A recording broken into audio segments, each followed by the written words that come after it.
It's been 2 years since I finished for Dinrhyd. It's about time I started another OO9 build, I think.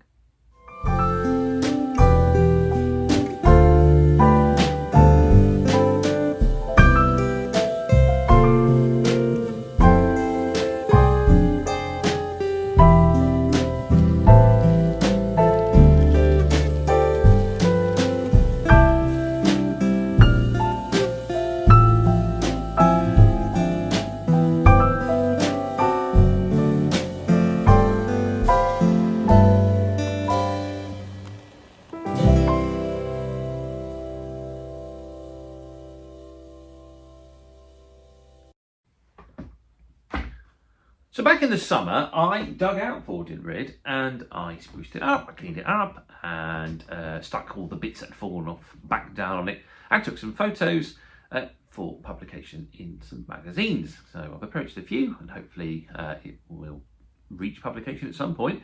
And I have also contributed towards the OO9 Society magazine. So for Dinrhyd should hopefully be appearing in there as well. And whilst I was doing it, I was setting up the engines in sort of various poses for the photos. And one of the things I liked doing was putting, in particular, number 5, number 1 together, and then running them and considering them as banking locomotives. And I thought, well, this is actually quite a fun idea. And I thought, well, maybe Dinrhyd could be on a very sort of steep gradient going up towards the quarries. And at the town of Dinrhyd itself, banking engines connect on to the trains and help push the goods engines up the hill. So I thought, well, why not model Dinrhyd so we can start this process and I can run trains into the station area, put on a banker and then head off up the hills and have a bit of operational interest. So that's my plan. Dinrhyd itself on this map is here. So we come up Porthcawl and it's the first large town. Dinrhyd is Hilltop Fort in Welsh, or hopefully it means that, and it's the closest I can get to Burford. And the reason I want to be called Burford is because I had an old dog called Gizmo, but we found him at the Burford Blue Cross, and that's where we rehomed him. And so we always used to call him the Burford Bear because he looked a bit like a bear as well, and so a bit play like Paddington Bear. He was found in Paddington, we found Burford in Burford. So that's where the names come from, and that's why I try and call things Burford. So I've come up with a plan-ish for Dinrhyd. This is sort of the first sketch out. Coming from Porthcawl, we're going to come through here, through what I'm going to call the Narrows, and I'll go on to this in a little bit in a minute, and then the station area here, and then round the castle here. So this castle would be in the hill fort and then eventually developed into a castle, and I thought it would be quite an interesting feature and something quite fun to model. Try and sort of build an old ruined castle for the narrow gauge to wind around. So, put the book upside down so I'm going the wrong way. I've had a little play around with some ideas. Now, as I'm going to have banking engines at Dinrhyd, I felt that they needed a shed. So we've got Dinrhyd Shed. And Dinrhyd Shed will hold the shunter for the town and the banking locos. And it's a sub-shed of Porthcawl. So Porthcawl would be the main shed, as it's the start of the railway. And then, as I say, I wanted a bit what I was going to call the Narrows, which some houses either side of the narrow gauge line. And this influence comes from the Welshpool railway, where the original line, when it used to go through the town of Welshpool to get to the GWR station, would run through really narrow streets, pop out, you know, there'd be some shops on the main road and the line would just come out, pop out there. And I thought, it looked so aesthetically pleasing and such a great idea to model that I wanted to incorporate that into my layout. So I've drawn the first sketch. Now I'm not going to probably completely follow this because I've got to try and keep things within the parameters of building the layout. I don't want to go too big. But my first idea is the main line will pop out here from a tunnel. We've got the main road. The main road is just above the tunnel. It goes over the bridge and then it comes down. We've got a river inlet into the main flow of sort of the estuary here. So both cross over a bridge. At this point they're around level. The narrow gauge goes through what I'm going to call the Narrows. I'm going to have a farm on this side, cottages on this side. And then we've got the main high street with lots of shops here, the church here, and it will go across a level crossing. And then I've got what currently is the engine shed, but I may turn this into a goods area I'll put the engine shed on the other side. So that is my sort of rough idea of how I'm going to start it. And then I need to move on to the other part, which would be the station area. So I've done a few sketches out for it, but I need to get everything inside. So I'm going to play around with a few items and see what works. But I will probably go with this one, an island platform, station there. Now Dinrhyd, I decided it's going to be like, again, on the sort of influence of Welshpool, it's going to be a market town. So a lot of cattle traffic comes here. So we've got cattle sidings for the cattle market, and then just the general goods yard here and the engine shed here, and then we'll go off around the castle here. And this is an appalling sketch, really bad. I might do another one just to give you a better idea. But the idea is that narrow gauge line goes round the bottom of the castle. We've got some old arches here that were built, and then they had like piers that went out into the water for boats so they could supply the castle, and that's sort of the reason why it's sort of weaving through there. And I thought that would look quite cool. So that's roughly the idea. I still need to set things up, but I have been picking things up in preparation for this build. So let me show you what I've been buying. So as I say, I bought a few things in preparation for this build, and my assistant is going to pass me over the first item, if you please. This is from Buggles Kelly Station. It's run by Tom, and I've got to know Tom quite well over the last year. He's appeared on our podcast several times, and yeah, he's just a really nice guy, and I really love the projects that he makes. I've bought figures from him before. There's some great Fat Director, I think they're called, rather than the proper name, but we all know it is. The marvellous little figures, and this is the signal box that he currently sells, and it is the intention really of being a platform level signal box. A really nice 3D print quality, and it's got an interior. And Tom told me that the reason he designed this is because he wanted to have something with a toilet. He just wanted to design a building where you could put a toilet in it. So yeah, I mean, it's great. It's a great bit of interior. I'm really looking forward to painting this. And it's going to go on my platform as the main signal box for the area. So I've purchased that. My assistant is now going to pass me the next item.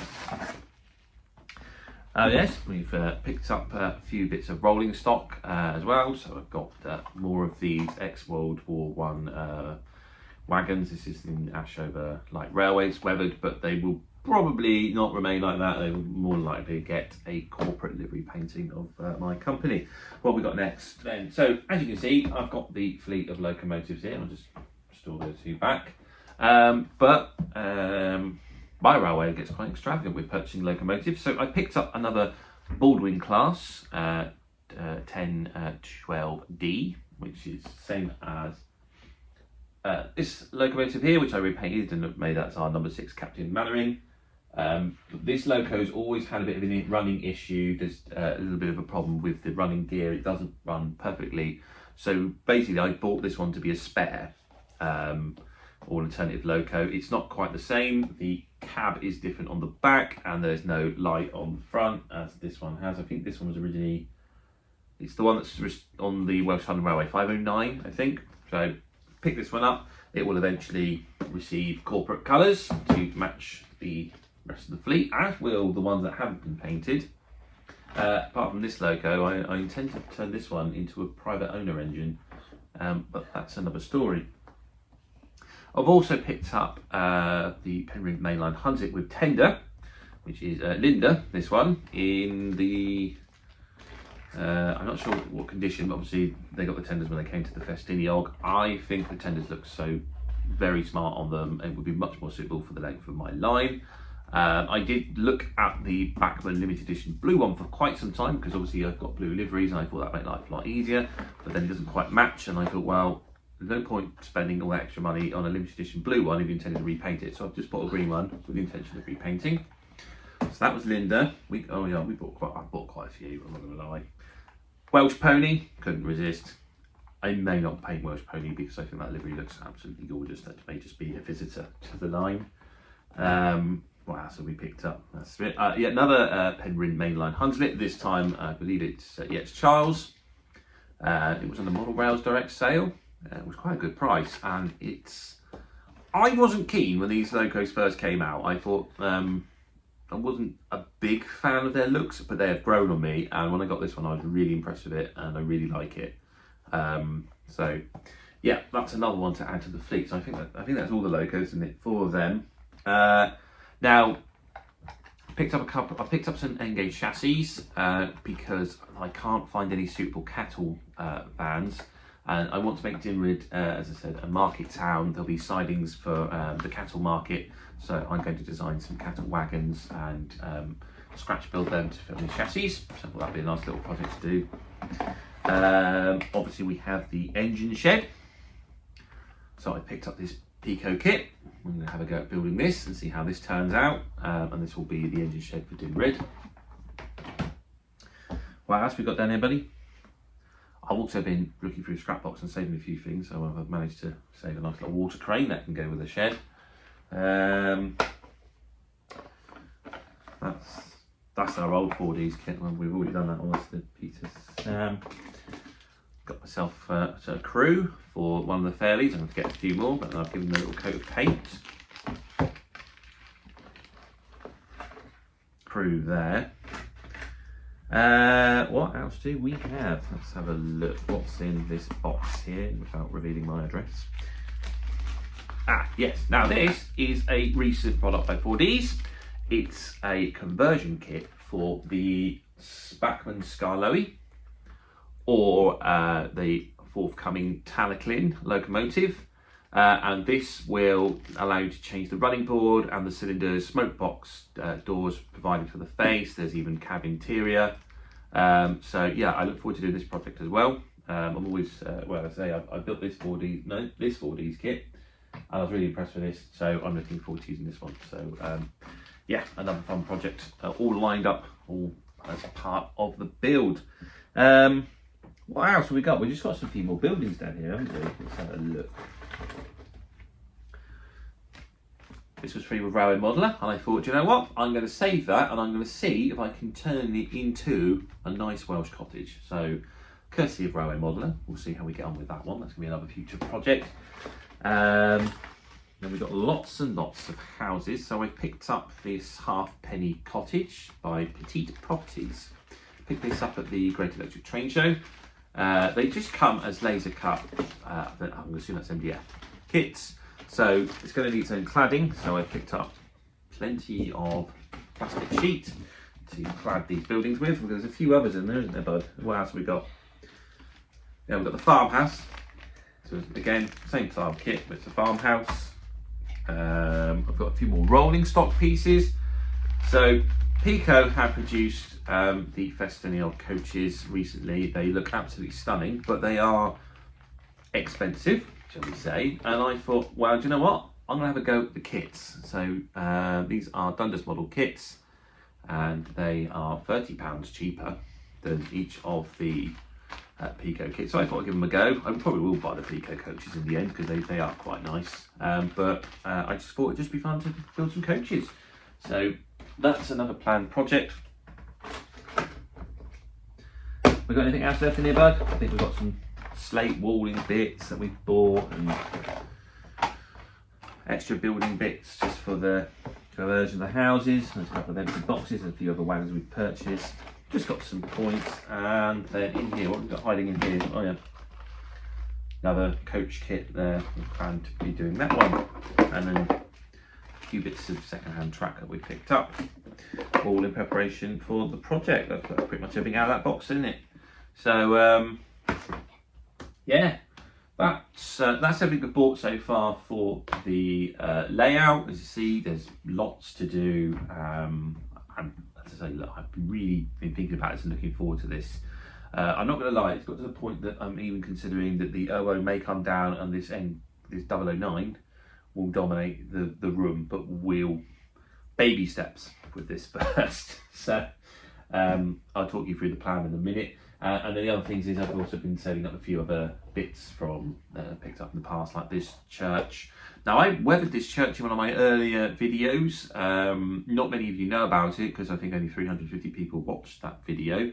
However, the roof tiles are not correct for Wales, as they are the wrong colour. It should be slate at least. I'm not even sure this, I think this is a Norman style church, possibly. I'm sure someone will correct me, because there's quite a few of you out there that are quite knowledgeable with churches. I recall that from when I made my last one. But I tend to change the roof, slate style roof, and that will be the church for the town. So that's everything that's been purchased. That's sort of what I intend to do for future projects. So along with the layout build, will be all these projects for you know, little filler episodes, I suppose. And yeah, I think it's time to try and work out how I'm going to build.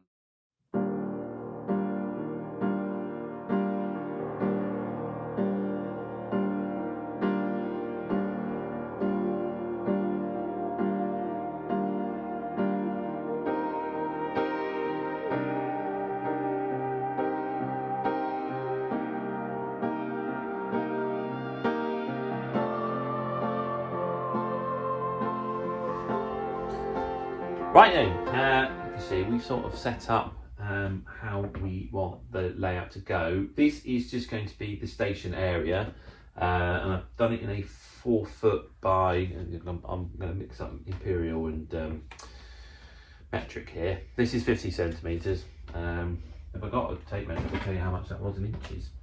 There we go. Yeah. Right then, so roughly 20 inches. And then in this direction it's going to be round, so say 48 inches or 4 feet or just over 120 centimetres.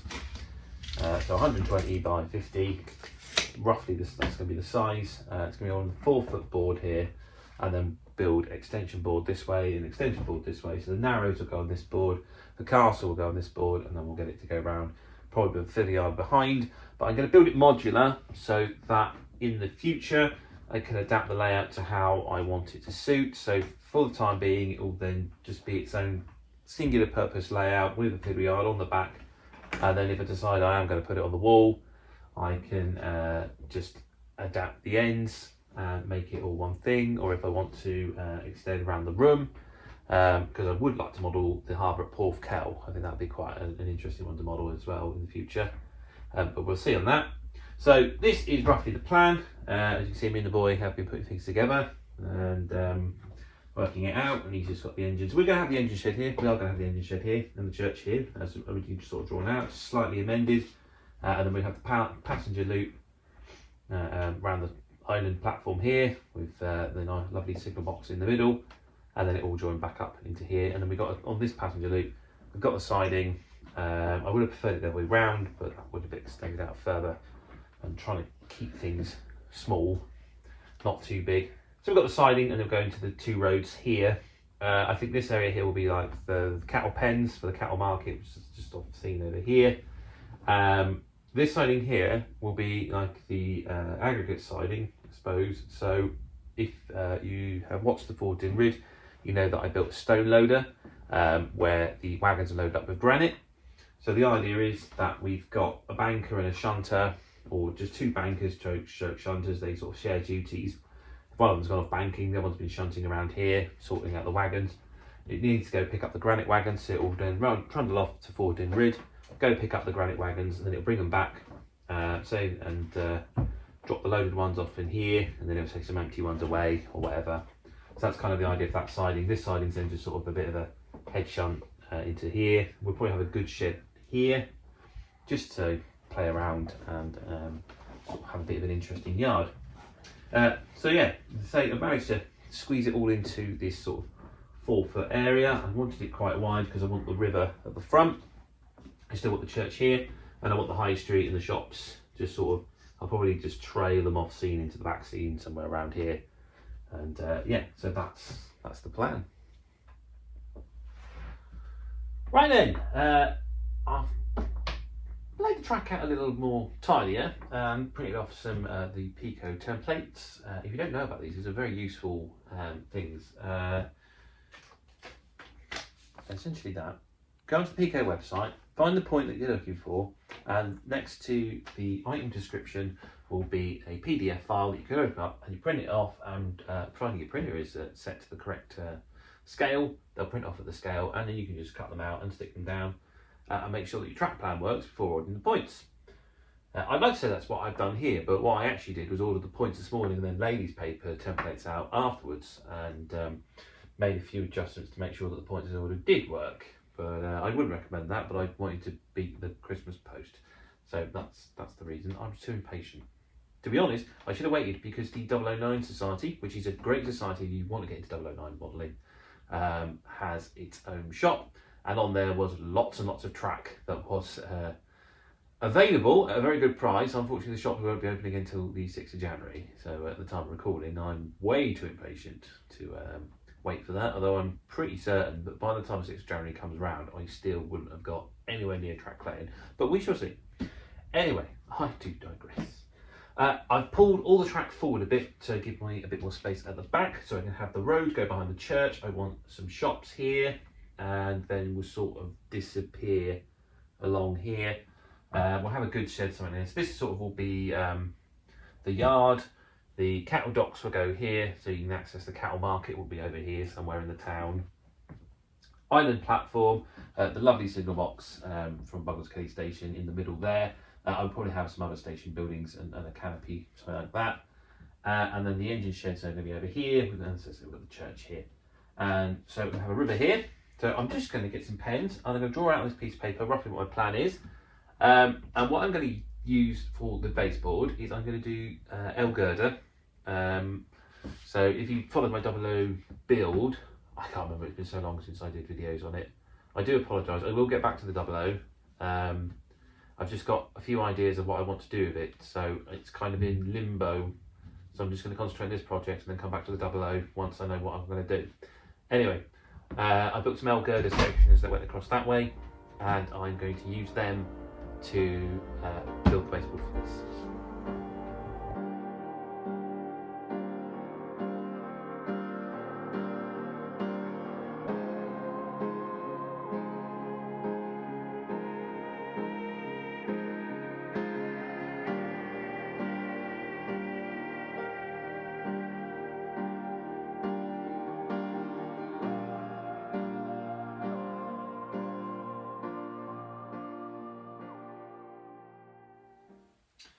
Right then, I've built the frame for the layout. As I said, I've used L girders, so I just took what was originally here on the OO gauge, cut them into 122 centimetre lengths, and then I've got some 50 centimetre lengths of batten just to screw it together each end. I've added some legs. These legs have come off the boys' old N-gauge layout that we took down, so they were quite usefully already cut to size, so I just had to repurpose them for this.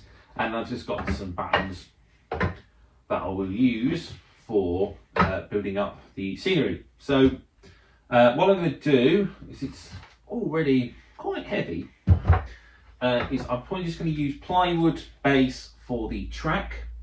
Anything else is probably going to be a foam board base where I can get away with it, or really thin sheet material, probably around 3mm, depending what I can use. Just try and keep things, you know, as I say, a bit more lightweight. But yeah, so that's where I am. I'm probably now going to have to go looking through my piles of plywood. Ideally not start on the new sheets and try and use up some of this old offcuts and cut out a track bed.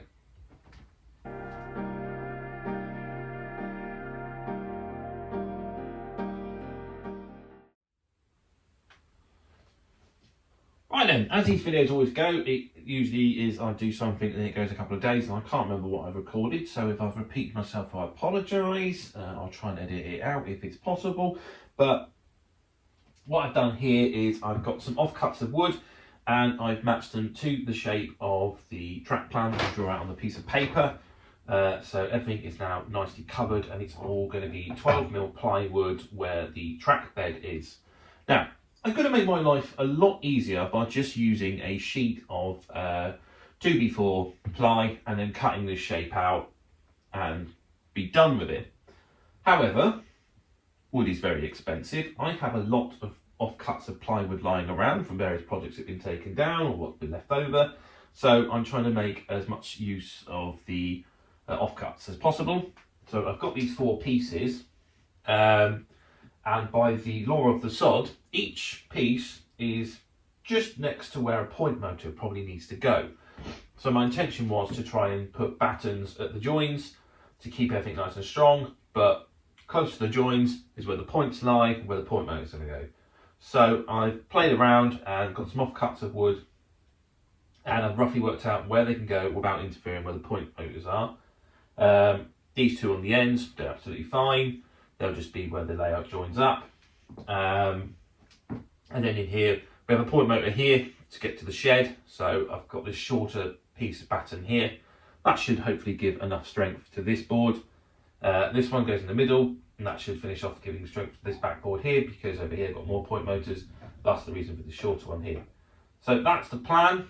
I've got a bag of offcuts. Because I don't want to make this too high, but obviously it needs to be a bit high because we've got the river down here.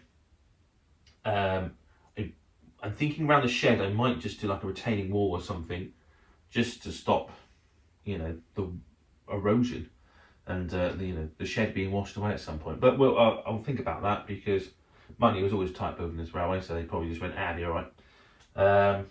So yeah, that's the plan. I've got the offcuts of wood. I'm now going to try and get these bits. They should all be pretty much the same size looking at it. So I'll screw this together and hopefully have a track then. Right then, the baseboard top is now done. Had a few holes because obviously it's recycled wood from previous point motors. So to fill them back in, just taken them off cuts of 12mm ply, cut them roughly to size.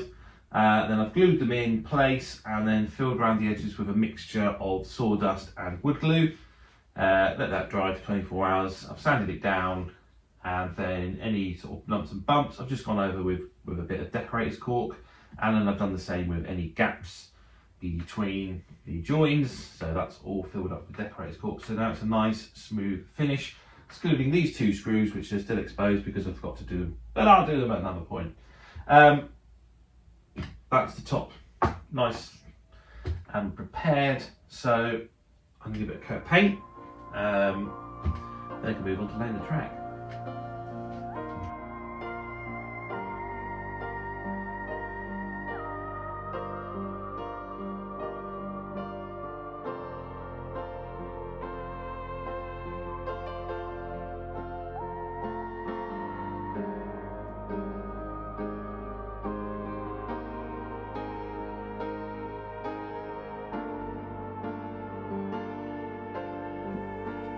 Right then, baseboard is painted.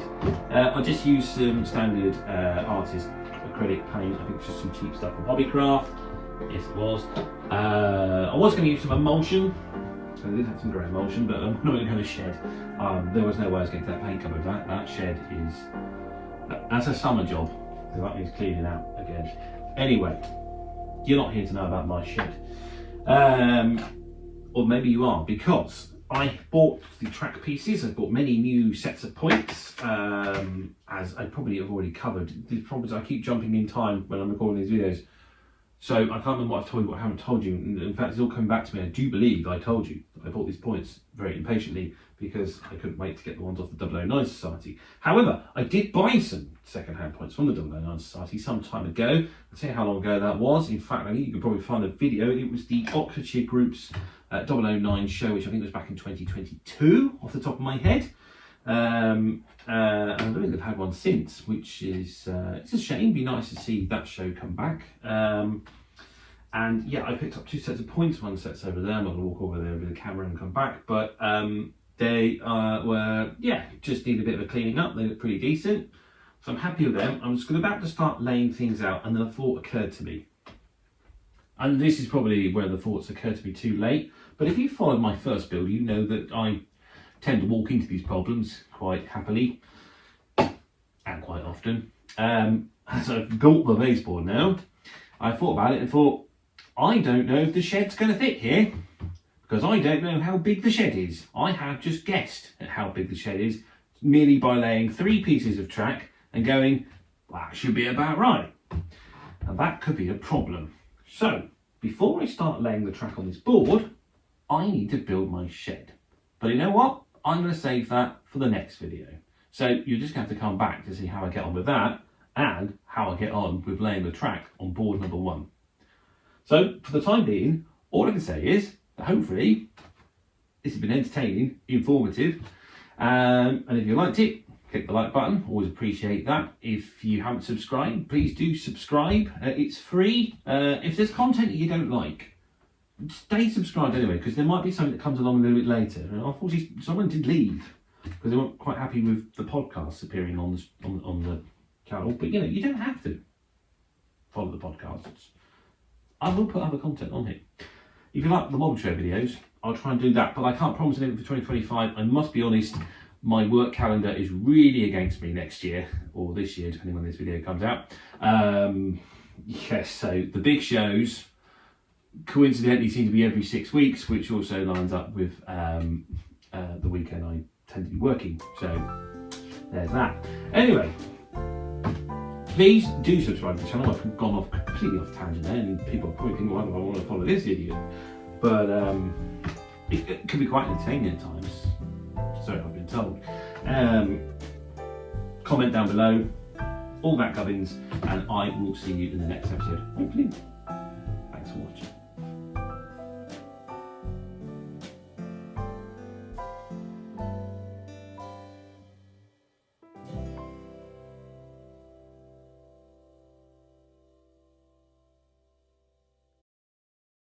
You've never seen my Ford Dinrhyd build? Well, I think you better go have a look.